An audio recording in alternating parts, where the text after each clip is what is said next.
Alrighty, so today is definitely a big day in terms of the upcoming World Cup that is going to be happening in 2026, which we all know is going to be taking place in the US, Canada, and also Mexico. Because today is the day where we officially found out what the schedule is for the 2026 World Cup, and we now know who, of course, will be hosting the opening match, who, of course, will be hosting the World Cup final, and also in terms of looking at all of these venue, how many games that they're going to get, and also knowing which kind of games that they're going to be also hosting besides the group stage game that all these stadium will get to host. And then most importantly, I think we also now know exactly where Mexico, Canada, and US is going to play their games in terms of the group stage. And I think just to kind of a little spoiler alert, they'll be playing at home in terms of all of their group stage game. Now, in terms of this tournament, it's going to be taking place on June 11 all the way to July 19, which I think that's going to be the longest World Cup we have ever had. And considering the fact that after last World Cup, where it was relatively short, it was like less than a month, and it was really crammed in. Yeah, this is definitely going to feel like a bit of a long World Cup, and especially this is going to be the biggest World Cup ever played in the history of the tournament. Over 104 games will be played during this World Cup, and a lot of that has to do with the fact that the World Cup is expanding to 48 teams. Now, in terms of the group stage, it will be happening between June 11 to July 27 in the round of 32 because now there's 32 teams that gets to qualify into the next round. It will be taking place on June 28th to July 3rd.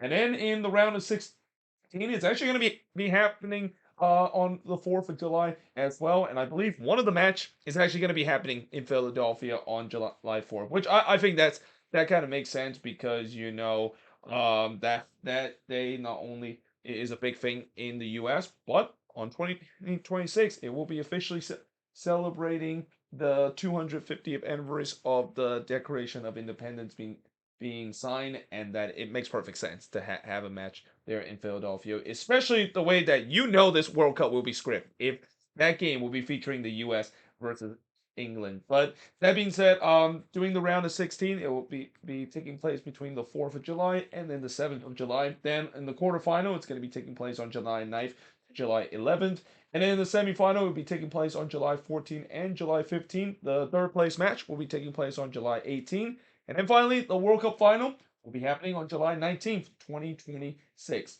Now, the opening match, this is kind of one that I think a lot of people have not been talking about. I mean, everybody has been talking about where exactly the World Cup final is going to be happening, but I'm surprised not a lot of people have been talking about where exactly the opening match is going to be. Is it going to be happening in the US or maybe Canada can host the opening match, or even Mexico could host the opening match? Well, they decided that they're going to have the opening match at the Estadio Azteca in Mexico City, and I think this is the right decision. I think that, the biggest thing coming out of this World Cup when it was first announced is that I feel like Mexico and Canada really got on the short end of the stick with the way that we know that all these group stage game is going to be playing in the US, and the fact that well, actually not all the group stage game, I'm sorry, but the knockout round that is going to be taking place in the US, and that I feel like it just feels wrong, the fact that a legendary stadium like the Estadio Azteca is going to be not even in contention of hosting the World Cup final. I mean, you talk about some of the most legendary moment happening in the Estadio Azteca, and some infamous moment that has happened at that stadium as well. It is definitely a shame to see the fact that the venue will not be part into the deeper round of this World Cup, and especially it could be potentially a World Cup final. But at least FIFA did the right thing to honor this iconic venue by having it being the opening match, and Mexico, of course, will be playing in the opening match. But then after that, in terms of these quarterfinals, semifinal, and third place, and I decided to go with quarterfinal because I'm not gonna go the whole list in terms of the round of 16 and the round 32. That I'm pretty much will run out of space if I decide to do that. So instead, I'll start talking about some of the quarterfinal matchup, and the quarterfinal matchup in terms of the venue. It's going to be happening at Gillette Stadium in Boston. Then you have one in SoFi Stadium in LA, Hard Rock Stadium in Miami, and Arrowhead Stadium will also host a quarterfinal matchup in Kansas City. Now, in the semifinal, we have AT&T Stadium in Dallas, so Jerry World will host a semifinal. But also, most importantly, Mercedes-Benz Stadium will host a semifinal in Atlanta. So again, this is another thing that was kind of a little bit overshadowed because of the talk about the World Cup final, where exactly the semifinal matchup is going to be. And I'm kind of glad to see that they decided to pick Mercedes-Benz Stadium because, Mercedes-Benz Stadium, when you look at all these venues, got to be right up there in terms of one of the best venue, not only in this country, but in the world. And especially with the growth of Atlanta and the soccer culture that is being grown in the southeast, especially the success that Atlanta United has had. I feel like they definitely deserve to have a big event like what we see in the semifinal. So great to see that Mercedes-Benz Stadium gets the semifinal, but also with Dallas being host the semifinal, I think there was a lot of question that does that mean they're not going to be able to host the World Cup final? Because up to this point, there was a lot of rumors that Jerry World was going to get the World Cup final. But before we talk about where exactly the World Cup final will host, we'll talk about the third place match, which will taking place at Hard Rock Stadium in Miami. Because obviously, I'm pretty sure FIFA would not want to let Miami out of the spotlight because all these big events always happen in Miami. There's a reason why the Copa America final is going to be taking place in Miami, but the one that I think everybody's been looking forward to, where exactly the World Cup final is going to be taking place. And coming into this, we had three choices. Is it going to be at AT&T Stadium in Dallas? Is it going to be in Jerry World? Is it going to be at SoFi Stadium in LA? Or is it going to be at MetLife Stadium and at the New Meadowlands in the New York, New Jersey area? And the answer is that. So in the end, they chose MetLife Stadium in New York and New Jersey. Now, obviously, I think out of all the free choices that they could have chose, this was probably the one that I think many people, including myself, would have thought that they would have chosen. And that in some way it was a little surprised that they decided to choose the stadium. Now, on one hand, I can definitely see why they decided to choose the stadium. I mean, obviously, you want to play the final in the biggest city in the U.S. that is New York, the financial hub of this country, and also not to mention, in terms of logistic wise, it's actually better to host it in New York and New Jersey compared to if you want to host it in Dallas or in LA. But obviously, there's a reason why there's a lot of people thinking that this stadium will not be featured as a World Cup final host, mainly because I think the biggest problem with this stadium, it's the turf. The turf is a huge issue with this stadium, and I know they're gonna lay grass onto the turf as it is gonna be the case for all the stadiums.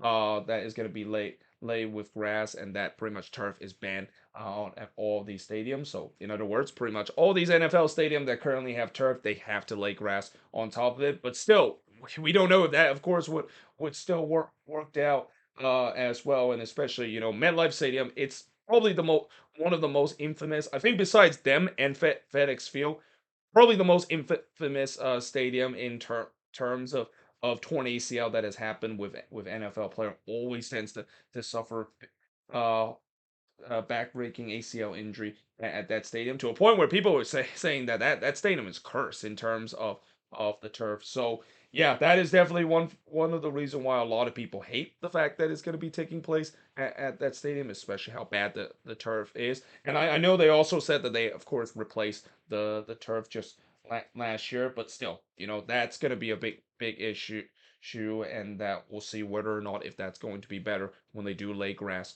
on top of the turf. And not to mention, the other problem with MetLife Stadium, the public transportation, I would say that it's definitely better compared to if they would have hosted at Jerry World. That was kind of the biggest problem with the game hosting in Jerry World, where it is almost impossible to try to get into Arlington, and that there's literally no public transportation in Arlington whatsoever. And that going to MetLife Stadium, it's not easy to. Yes, they do provide shuttles. The New Jersey Transit that is to the stadium, but there's been times where I've heard that it was a bit of a nightmare in terms of how they do it, especially when they last hosted the Super Bowl there, of how much of a logistic nightmare that was in terms of public transportation there. And then I think the other thing you could say that a lot of people might not like the fact that it's hosting at MetLife Stadium is that out of the three stadiums that I've mentioned, SoFi, MetLife, and Jerry World, There's no doubt that MetLife is the inferior stadium. I mean, I know this stadium was built in 2010, but you can definitely see that a lot of people I've heard have said that it's already outdated, and it kind of is. I mean, it definitely look like it is outdated, and it looks nothing.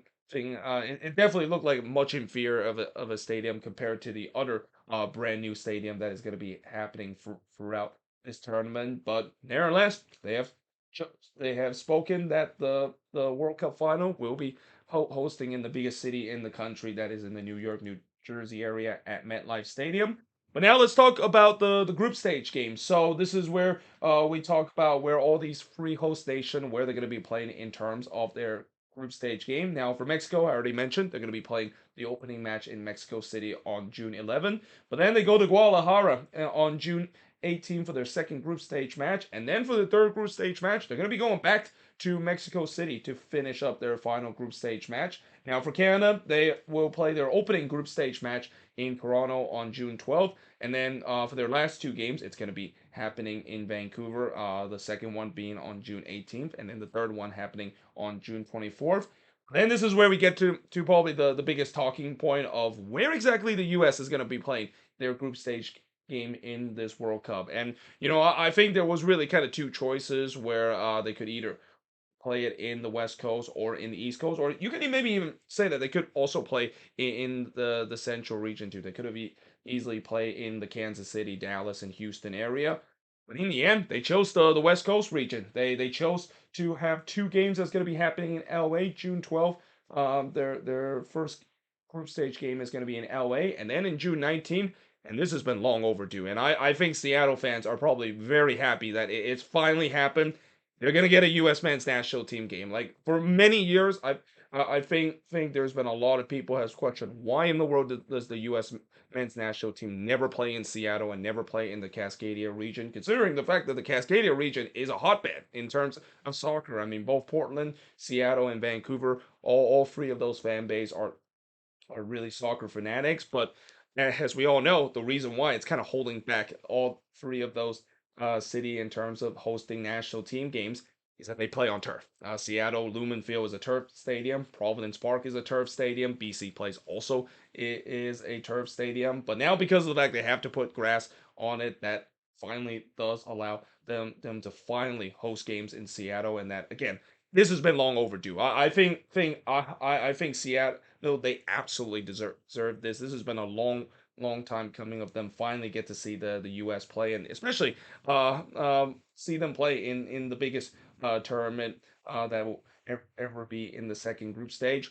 But then after that, they are going to be going back to LA in June 25th. Now, obviously, one city that was left out in terms of the West region is the San Francisco region. And while I'm disappointed that I won't be able to see the U.S. play in front of my backyard, I can understand why they decide not to play at Levi Stadium, and that yeah, again, there's a reason why Levi Stadium is not going to be featured for too many games. Well, they're still going to feature the minimum six that each U.S. city is going to have in terms of games that's going to be played in the World Cup. But yeah, I've mentioned many times the problem that Levi Stadium has had, and I think it's probably for the best that the U.S. don't play games there, and that there's no doubt that also the good news for me is because I live on the West Coast. I can definitely go to these games. I can definitely drive to LA and drive to SoFi Stadium to watch these games. I might even have a chance to fly to Seattle to watch them play as well. But I can also understand why there are a lot of people are upset about this, especially people on the East Coast. I mean, they're probably very excited that they thought that the U.S. was going to go into the East Coast, but nope. Instead, they decided to go to the West Coast, and especially with the way that it's kind of strange that LA is going to get two U.S. men's national team game, and that historically there's a reason why the U.S. don't play in LA. They usually never draw a big crowd in the LA area compared to the other cities. So I can also understand why some people are a little frustrated about, and especially the one issue with the U.S. and this is a good thing about this country, but also it could kind of play against them with the way that we're so welcome in terms of immigrants coming into this country.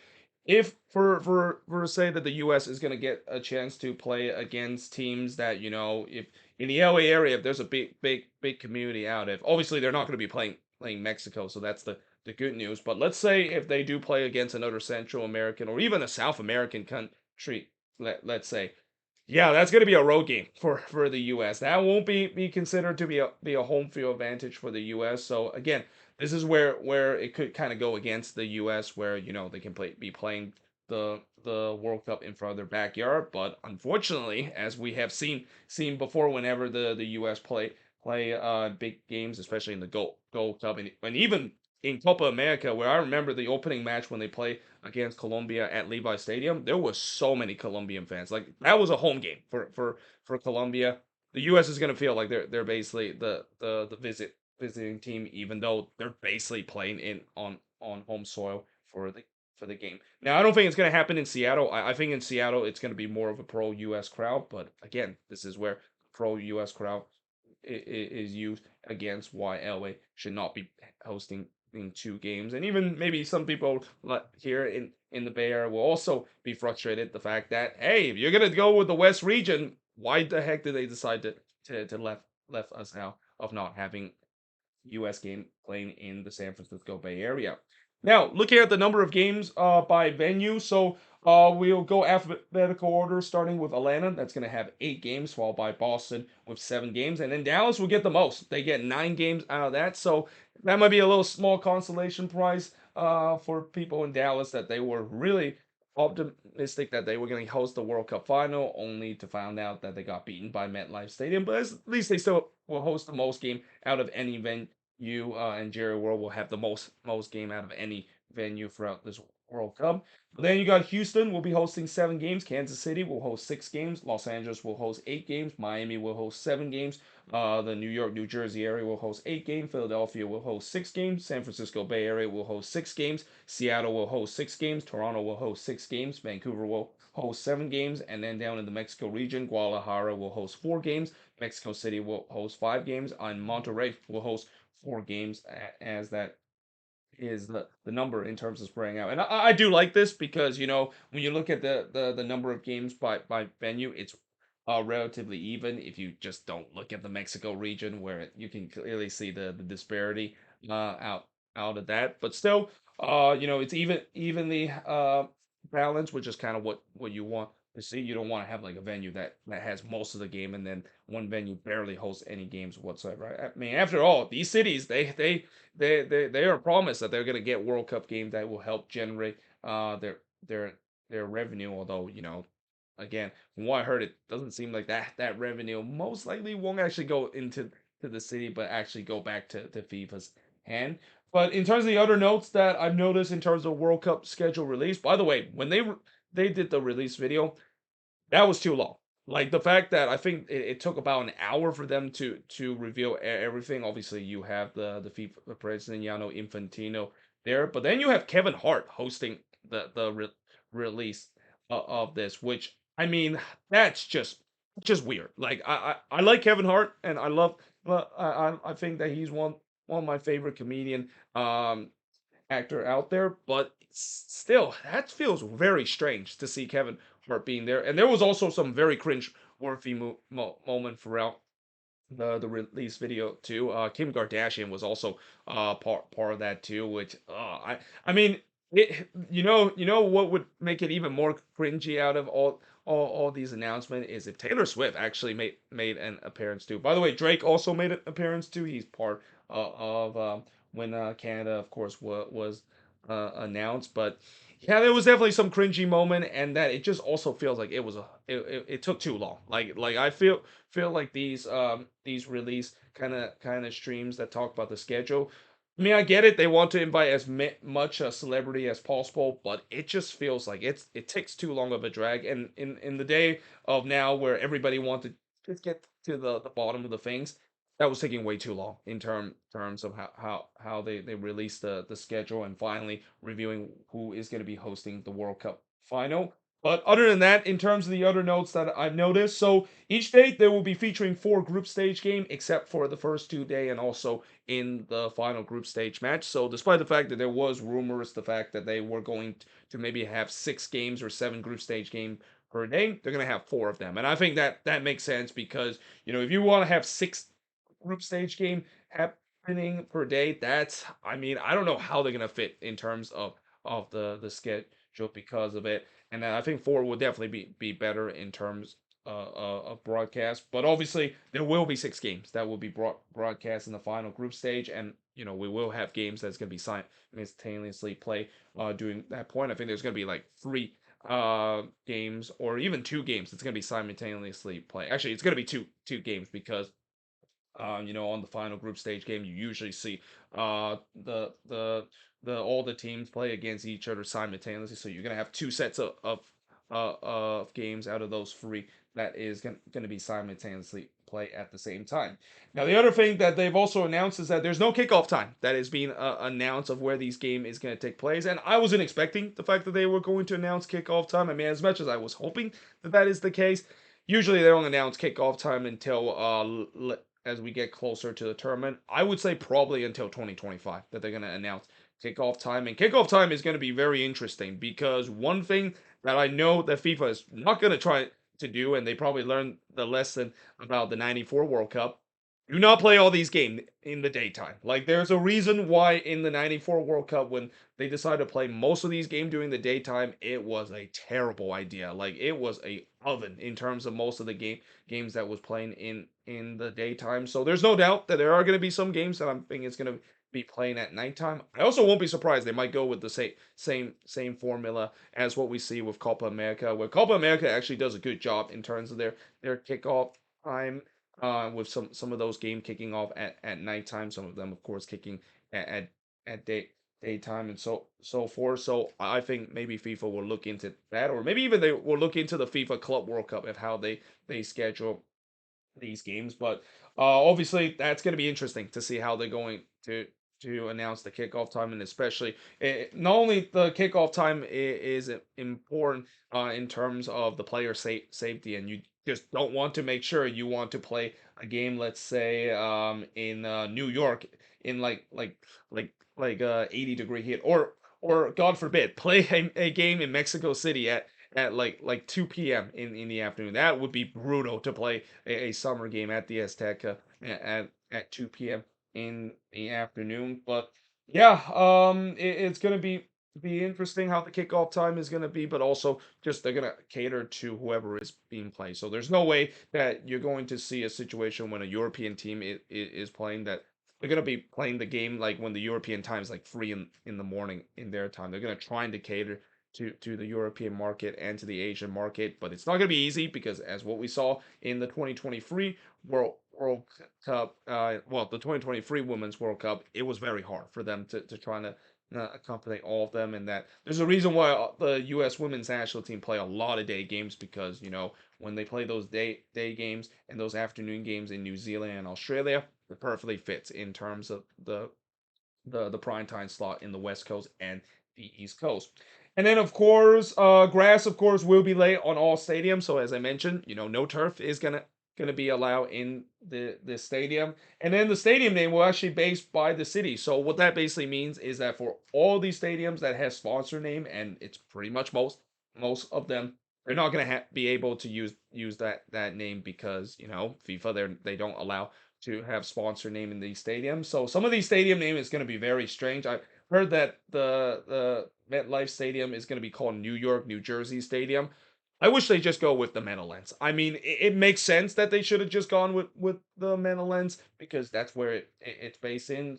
I mean, just calling it New York, New Jersey Stadium just sounds weird in my opinion. But yeah, all these stadium, of course, will be named differently, and it's also going to be weird to call Levi Stadium San Francisco Bay Area Stadium because yeah, that sounds like a handful to talk about. But one thing for sure is that all these stadium that has sponsor name, which a lot of them do, especially these U.S. stadium, they're not going to go with by the same sponsor stadium name when the FIFA World Cup is going to be happening. But there you have it. That is pretty much it in terms of an overview of the World Cup schedule. Let me know in the comments below what do you think of this video. And yeah, hope you guys enjoy this video. If you do, make sure you guys hit like, smash the subscribe button. And yeah, I of course will see you guys next time.